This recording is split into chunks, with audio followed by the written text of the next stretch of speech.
के लिए बिहार सरकार ने इस साल 8,000 एकड़ जमीन अधिकृत की। उत्तराखंड के सीएम पुष्कर सिंह धामी मेरी योजना राज्य सरकार पुस्तक के विमोचन कार्यक्रम में शामिल। कहा, किताब में सरकारी योजनाओं को बहुत ही सरल भाषा में बताया गया। देश की राजधानी दिल्ली में गणतंत्र दिवस की तैयारियां थी। इस कड़ाके की ठंड के बीच सुबह सुबह कर्तव्य पथ पर जवानों ने किया परेड रिहर्सल। तापमान में भारी गिरावट से दिल्ली में शीतलहर, कई इलाकों में धुंध के साथ कोहरे का डबल अटैक। दिल्ली के इंडिया गेट इलाके में सुबह सुबह घना कोहरा, विजिबिलिटी बेहद कम। शीतलहर की चपेट में दिल्ली एनसीआर, ठंड से बचने के लिए अलाव का सहारा ले रहे हैं लोग। यूपी के प्रयागराज में शीतलहर जारी, ठंड से बचाव के लिए अलाव का सहारा ले रहे हैं लोग। वाराणसी में भी कड़ाके की ठंड, तापमान में गिरावट, कई इलाकों में घना कोहरा छाया। यूपी के मथुरा में तापमान में गिरावट, सुबह सुबह कई जगहों पर दिखा घना कोहरा।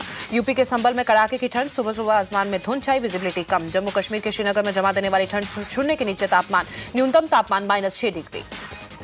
पीएम मोदी पहुंचे केंद्रीय मंत्री जॉर्ज कुरियन के घर। क्रिसमस से 6 दिन पहले ही किया क्रिसमस सेलिब्रेट। प्रयागराज में जोर शोर से चल रहा महाकुंभ की तैयारियां, संगम से सामने आए ड्रोन से लिया वीडियो। महाकुंभ मेले की वजह से यूपी सरकार प्रयागराज में 300 बेड वाली डिलक्स डॉर्मेट्री बनाएगी। पहले वर्ल्ड मेडिटेशन डे 21 दिसंबर को संयुक्त राष्ट्र को संबोधित करेंगे आध्यात्मिक गुरु श्री रविशंकर। वैश्विक ध्यान कार्यक्रम से जुड़ेंगे लाखों लोग। वर्ल्ड मेडिटेशन डे का सीधा प्रसारण भारतीय समय के मुताबिक 21 दिसंबर को रात 8 बजे होगा। शांति और एकता को बढ़ावा देने में ध्यान की महत्वपूर्ण भूमिका पर बात करेंगे रविशंकर। भारतीय वुमेन्स टीम ने तीसरे टी20 मुकाबले में वेस्ट इंडीज को 60 रन से हराया। 3 मैचों की सीरीज पर 2-1 से कब्जा किया। तीसरे टी20 मुकाबले में ऋचा घोष और स्मृति मंधाना ने जड़ी 50। ऋचा घोष ने 54 और स्मृति मंधाना ने 70 रन की पारी खेली। स्मृति मंधाना टी20 सीरीज में सबसे ज्यादा रन बनाने वाली भारतीय वुमेन्स क्रिकेटर बनी। लगातार 3 मैचों में अर्धशतकीय पारी खेलने के लिए प्लेयर ऑफ द सीरीज का अवार्ड मिला। भारतीय बल्लेबाज स्मृति मंधाना महिला टी20 अंतर्राष्ट्रीय में कैलेंडर वर्ष में सबसे ज्यादा रन बनाने वाली बल्लेबाज बनी। आर अश्विन के चेन्नई पहुंचने पर ढोल बजाकर स्वागत माता पिता ने गले से लगाया। चेन्नई एयरपोर्ट पर अश्विन के स्वागत में उमड़ा फैंस का हुजूम। फोटो खिंचवाने से अश्विन का इनकार। घर पहुंचने के बाद अश्विन ने रिटायरमेंट पर बयान दिया। कहा, संन्यास को लेकर चीजें एकदम साफ थी। अश्विन ने संन्यास से पूर्व भारतीय कप्तान कपिल देव हैरान। कहा, अगर मैं होता तो अश्विन को जाने नहीं देता। कपिल देव बोले, अगली पीढ़ी हमेशा पिछली से बेहतर होनी चाहिए। अगर ऐसा नहीं हुआ तो आगे बढ़ना मुश्किल। चौथे टेस्ट के लिए टीम इंडिया मेलबर्न पहुंची। 26 दिसंबर से बॉक्सिंग डे टेस्ट मैच खेला जाएगा। मेलबर्न में टीम इंडिया का 6 दिन का प्रैक्टिस सेशन। बीसीसीआई मैनेजमेंट ने टीम के लिए रचा सिमुलेशन मैच। मेलबर्न में एयरपोर्ट पर विराट कोहली की महिला पत्रकार से बहस, परिवार की तस्वीर खींचने को लेकर नाराज हुए। ऑस्ट्रेलियाई तेज गेंदबाज जोश हेजलवुड ने अपनी चोट पर दिया अपडेट। कहा, मेरी चोट काफी कैजुअल, जल्द फिट होने की उम्मीद। जोश हेजलवुड बोले, चोट को लेकर कोई रिस्क नहीं ले सकता। चोट पर मैनेजमेंट की पूरी नजर। ब्रिस्बेन टेस्ट के दौरान हेजलवुड की नींद में आया था खिंचाव। पाकिस्तान के खिलाफ दूसरे और तीसरे वनडे के लिए केशव महाराज की जगह बोरियन की टीम को जगह रिहेम के लिए डरन लौटेंगे केशव महाराज। अफगानिस्तान ने जिम्बाब्वे को दूसरे वनडे में 200 गांधी के खिलाफ दिल्ली पुलिस ने दर्ज की एफआईआर। संसरमार्ग थाने में बीजेपी की शिकायत पर एफआईआर दर्ज। राहुल गांधी के खिलाफ जानबूझकर गंभीर चोट पहुंचाने, दूसरों की जिंदगी और खुद की सुरक्षा खतरे में डालने और आपराधिक बल के इस्तेमाल का मामला दर्ज। क्राइम ब्रांच करेगी जांच। दिल्ली पुलिस ने लोकसभा स्पीकर को दी राहुल गांधी के खिलाफ एफआईआर की जानकारी। घटनास्थल के सीसीटीवी फुटेज की कर सकती है मांग। दिल्ली पुलिस घटना के वक्त मौजूद सांसदों के बयान भी रिकॉर्ड करेगी। राहुल गांधी को भी पूछताछ के लिए बुलाया जा सकता है। दिल्ली पुलिस ने किया साफ, राहुल गांधी के खिलाफ बीएनएस की धारा 109 के तहत हत्या की कोशिश का मुकदमा नहीं दर्ज करेगी। राहुल गांधी के खिलाफ एफआईआर के विरोध में आज कांग्रेस का प्रदर्शन।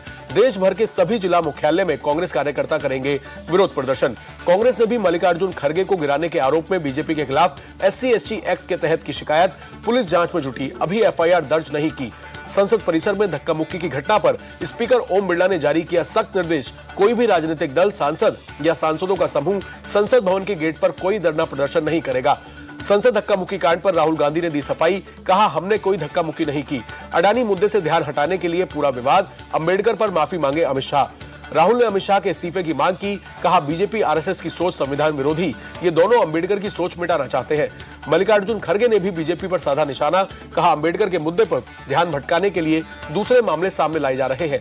मल्लिकार्जुन खड़गे ने कहा, अमित शाह अपनी गलती मानने को तैयार नहीं। बीजेपी ने हमेशा अंबेडकर का अपमान किया, उनका मजाक उड़ाया। कांग्रेस के आरोपों पर बीजेपी का पलटवार। शिवराज सिंह चौहान ने कहा, राहुल गांधी के आचरण को सबने देखा, उन्हें माफी मांगनी चाहिए। शिवराज सिंह चौहान ने राहुल पर महिला सांसद से अशोभनीय व्यवहार करने का लगाया आरोप। पूछा, क्या संसद में अब पहलवान और गुंडे जाएंगे?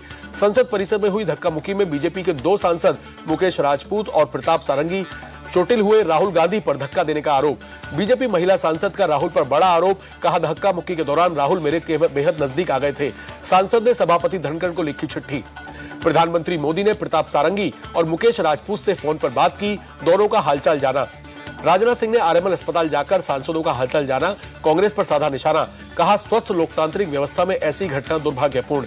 राहुल गांधी के समर्थन में उतरे जम्मू कश्मीर के मुख्यमंत्री उमर अब्दुल्ला, कहा वो किसी को धक्का नहीं दे सकते और ना ही अभद्र व्यवहार करेंगे। बीएसपी चीफ मायावती बोली, अमित शाह के शब्दों से बाबा साहेब की गरिमा और अस्तित्व को ठेस पहुंची, वो अपने शब्द वापस लें और पश्चाताप करें। मायावती के बयान पर बोले यूपी के deputy CM Keshav Prasad Maurya, BJP ने हमेशा अंबेडकर का सम्मान किया, उनका नाम कोई नहीं मिटा सकता। अंबेडकर मुद्दे पर आर पार के मूड में बीजेपी। मुंबई में बीजेपी कार्यकर्ताओं ने कांग्रेस दफ्तर पर किया हंगामा, तोड़फोड़ की, पत्थरबाजी का भी लगा आरोप। कांग्रेस दफ्तर पहुंची मुंबई पुलिस, हंगामा कर रहे कार्यकर्ताओं को खदेड़ा, तोड़फोड़ और नुकसान का लिया जायजा। कर्नाटक के मंत्री के खिलाफ अभद्र भाषा बोलने का मामला, बीजेपी नेता सीटी रवि को पुलिस ने कस्टडी में लिया। लक्ष्मी हेब लाकर ने पुलिस में शिकायत दर्ज कराई है। संभल में समाजवादी पार्टी सांसद जियाउर रहमान बर्ग के खिलाफ बिजली विभाग ने लगाया जुर्माना, 1,91,00,000 का भरना होगा जुर्माना। सपा सांसद जियाउर रहमान के खिलाफ बिजली चोरी के आरोप में एफआईआर दर्ज, बिजली विभाग ने काटी घर की बिजली।